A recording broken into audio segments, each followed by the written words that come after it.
안녕하세요, 여러분. 자, 오늘은 선생님하고 넥타이 디자인에 대해서 공부를 해보도록 하겠습니다. 자, 넥타이 디자인. 선생님이 오늘 이 수업을 위해서 특별히 아주 굉장히 오랜만에 이렇게 넥타이를 메고 나왔는데요.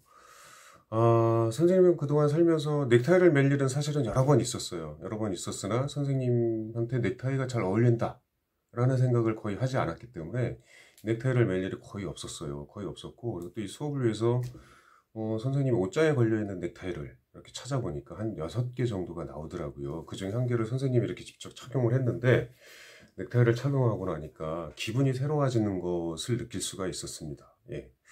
뭔가 좀 어떤 새로운 느낌이 좀 들고요. 그리고 또 여러분들하고 오늘 진행하게 되는 이 수업, 좀 더 책임감을 가지고 더 재밌는 수업을 만들면서 좋은 결과물이 나올 수 있도록 열심히 노력을 해야 되겠다라는 이런 느낌, 이런 새로운 기분이 들어서 좋았습니다. 아마 여러분들도 선생님하고 이 수업을 통해서 여러분들이 만든 넥타이를 직접 착용을 하면서 어떤 기분이 드는지 그런 기분을 느껴보면 좋을 것 같아요. 또 친구들하고 나는 넥타이를 매니까 이런 기분이 들더라 라고 이야기를 해보는 시간을 갖는 것도 좋을 것 같죠.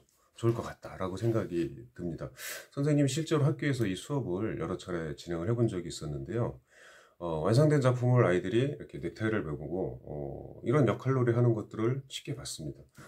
이 김 사장, 이 최 이사 뭐 이러면서 서로 간의 호칭을 부르면서 새로운 세계, 새로운 환경에 놓여 있는 자신의 모습들을 이렇게 표현하는 모습을 봤는데 굉장히 유쾌하고 재미있는 모습으로 이렇게 기억에 남습니다. 자, 이 넥타이 디자인 수업을 하기 위해서 선생님이 갖고 있는 넥타이, 일반적인 형태의 넥타이를 여러분들한테 소개를 좀 해보고요. 또 여러분들이 그 넥타이 디자인의 형태들을 파악을 해보면서 나는 어떤 형태의 디자인을 할 것인지 여러분들이 스스로 생각을 해보고 그것들을 표현해보는 시간을 가지면 좋을 것 같습니다. 먼저 선생님이 가지고 있는 넥타이를 보면 선생님이 지금 메고 있는 것도 이렇게 일정한 패턴으로 사선의 형태를 가지고 있는 그런 넥타이 형태를 지금 메고 있는데 이런 것들 이렇게 여기도 지금 보면 사선의 형태가 적용이 된 넥타이죠. 그렇죠? 색깔은 두 색깔 정도를 썼습니다. 이렇게 단순한 형태다라고 볼 수가 있는데요. 사실은 이런 유형 형태가 어떤 이렇게 시대가 변하고 흐름을 타기도 하지만 유행을 그다지 타지 않는 그런 일반적인 형태의 넥타이다라고 볼 수 있을 것 같습니다. 이런 것들이 있고요. 그 다음에 이런 것들도 굉장히 흔한 형태의 넥타이다라고 볼 수가 있습니다. 이것은 보시는 바와 같이 이렇게 동그란 패턴, 물방울 무늬가 규칙적으로 연결이 되어 있는 형태의 넥타이다라고 볼 수가 있는데요. 이 넥타이의 또 다른 특징은 지퍼형 넥타이라고 해서 이렇게 넥타이를 메고 풀기 아주 쉽게 만들어진 넥타이입니다. 그래서 이런 것들을 지퍼형 넥타이다라고 이야기를 하는데 아마 여러분들 부모님 중에 넥타이를 매시는 분들이 있다면 이런 것들 한두 개는 꼭 갖고 있을 거다라고 생각이 됩니다. 이렇게 물방울 무늬로 표현이 된 형태 이런 것들이 있을 수 있고요. 그 다음에 요것까지만 보여드리도록 하겠습니다. 이거는 지금 일정한 패턴이 모아져 있는 형태의 넥타이인데 역시 크게 유행을 타거나 그런 부분들이 아니기 때문에 오래오래 갖고 있으면서 착용을 해도 무난한 형태의 디자인이 아닐까라고 생각이 됩니다. 그래서 여러분들이 지금 선생님이 메고 있는 넥타이까지 총 4개의 형태를 보여줬는데 이 외에 여러 가지 형태들이 나올 수가 있겠죠. 뭐 일정한 패턴이 나오는 경우도 있고 또 물방울 무늬가 나오는 경우도 있고 또 줄무늬가 나오는 경우도 있고 줄무늬인데 뭐 세로 줄무늬 또는 세로 줄무늬와 가로 줄무늬가 교체되는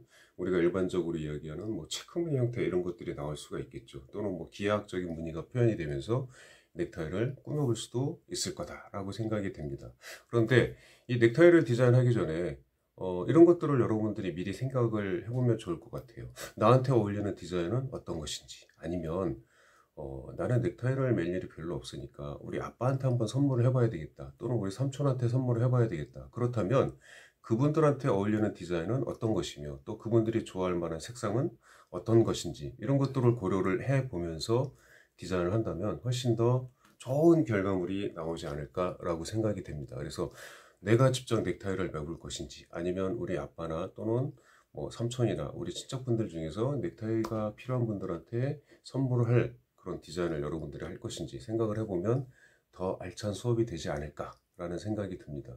물론 여러분들이 넥타이를 만들었다고 해서 그분들이 직접 착용하기는 힘들겠죠. 하지만 이런 수업 시간을 통해서 내가 이런 넥타이 디자인을 생각을 해봤고 이런 디자인을 이렇게 표현을 해봤습니다 라고 충분히 자랑은 해볼 수 있을 것 같습니다. 그래서 그런 어떤 사전의 계획을 가지고 수업에 임하는 것이 좋을 거다라고 생각이 드네요. 예. 자, 우리 넥타이 디자인 수업을 하기 전에 이 넥타이의 유래를 알아보는 것도 의미가 있을 것 같다라는 생각이 듭니다.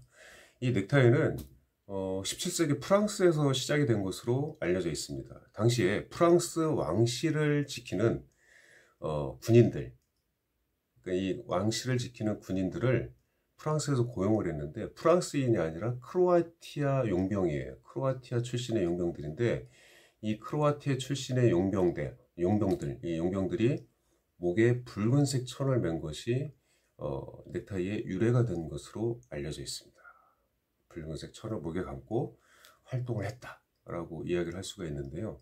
이 붉은색 천은 그라바트라는 명칭으로 불려지기 시작을 했고요. 이 붉은색 천이 이제 바다 건너 영국이라는 나라에까지 넘어가면서 전 세계적으로 이 넥타이가 점차 이렇게 확대되기 시작된 것으로 이렇게 알려져 있습니다. 그래서 특히 이 넥타이는 일반 서민들이 즐겨 맨 것이 아니고 당시 그 귀족들이 맨 것으로 알려져 있는데요. 뭐 대표적인 것들이 이제 넥타이를 명으로 해서 그 사람의 어떤 그 가문 또는 뭐 교육 수준 아니면 사회적 지위 또 어떤 것들이 있을까요? 뭐 그 사람의 출신 학교 그 다음에 출신 군대 이런 것들을 나타내는, 그러니까 일반적으로 넥타이를 맨 사람의 어떤 신분 이런 것들을 표현하는 그런 하나의 수단이었다. 아주 중요한 수단이었다. 이렇게 볼 수가 있는 거였다. 이렇게 이야기를 할 수가 있습니다. 그러니까 넥타이를 명으로 해서 그 사람의 신분을 나타내는 것이 가장 일반적인 형태다라고 전해지는데요. 우리가 성인이 되면서 사실 선생님도 이제 이렇게 설명 과정을 거치면서 넥타이를 맬 수 있는 그런 어떤 기회, 또 넥타이를 매야 되는 어떤 그런 중요한 자리 이런 것들을 보면 굉장히 중요한 어떤 사적으로 편안한 어떤 모임이 이루어지는 자리가 아닌 굉장히 의미 있는 뭐 예식장이라든가 또는 뭐 그 외에 예식장, 결혼식장에 버금가는 그런 중요한 의미를 담고 있는 행사에 참여할 때 우리가 일반적으로 이제 넥타이를 착용을 하게 되는 거죠. 네, 그렇게 함으로써 예의를 갖추는 어떤 그런 느낌, 그 다음에 또 그 사람의 그 모임에 참석하는 어떤 마음가짐 이런 것들을 새롭게 확인할 수 있는 그런 자리를 스스로 이제 만들어보는 그런 기회가 될 수 있다라고 이야기를 할 수가 있겠죠. 그래서 이번 시간은 여러분들 이 수업은 저학년부터 고학년까지 공통적으로 진행이 되는데요. 그러니까 저학년이 다룰 수 있는 어떤 소재 그리고 또 고학년이 표현하고 다룰 수 있는 소재 이게 이제 연령대별로 좀 다르기 때문에 그 전체 부분을 좀 아우러서 설명을 하도록 하겠고요. 그 재료들을 통해서 여러분들이 작품을 만들고 그 만들어진 작품을 여러분들이 직접 착용을 해보고 또 착용을 하면서 느껴지는 어떤 그 새로운 기분 그거를 이제 표현을 해보는 것도 의미가 있을 거다라는 생각이 듭니다. 그래서 이 수업은 일단은 기본적으로 여러분들한테 넥타이 도안을 제공을 할 겁니다. 넥타이 도안을 제공을 하고 여러분들은 그 도안 위에다가 어떤 여러분들이 생각하는 패턴을 표현해보는 시간을 가져보는 거예요. 근데 그것을 뭐 색종이로 할 수도 있고 아니면 색연필로 할 수도 있고 또는 고학년 같은 경우는 뭐 펠트지를 이용을 해서 직접 꾸며보고 또 그 만들어진 넥타이를 목에 이렇게 걸 수 있는 형태로 표현을 해보고 여러분들이 그 넥타이를 직접 활용을 해보는 것도 좋을 것 같다라는 생각이 듭니다. 그래서 다음 영상에서는 선생님이 준비한 재료 그 다음에 그 재료들을 이용해서 여러분들하고 같이 넥타이를 만들어 볼 건데요. 일단 기본적으로 선생님이 지금 준비한 재료들을 소개를 시켜 보도록 하겠습니다. 여러분들도 이 영상을 통해서 어떤 재료가 필요한지 한번 보시고 재료들을 준비를 하시고 다음 영상에서 실제로 넥타이를 만들어 보는 시간을 가져보도록 하겠습니다. 자, 선생님이 일단 준비한 거는 이렇게 넥타이 도안입니다. 넥타이 도안 이거는 좀 작은 거고요. 그 다음에 이렇게 좀 앞전 거보다는 좀 기다란 형태의 넥타이 도안이 있죠. 이런 도안이 있고요. 그 다음에 이 도안 위에 표현할 수 있는 여러 가지 표현 수단. 선생님은 조금 이렇게 색종이를 준비를 했고요. 색종이, 그 다음에 가위, 그리고 여기 풀도 있습니다. 풀도 있고, 그리고 이제 약간의 이렇게 펠트지를 또 준비를 해봤습니다. 그러니까 이런 소재들을 이용해서 선생님하고 같이 직접 넥타이를 만들어 보는 시간을 가져보도록 하겠습니다. 자, 그러면 잠시 후에 다음 영상에서 다시 만나도록 하겠습니다.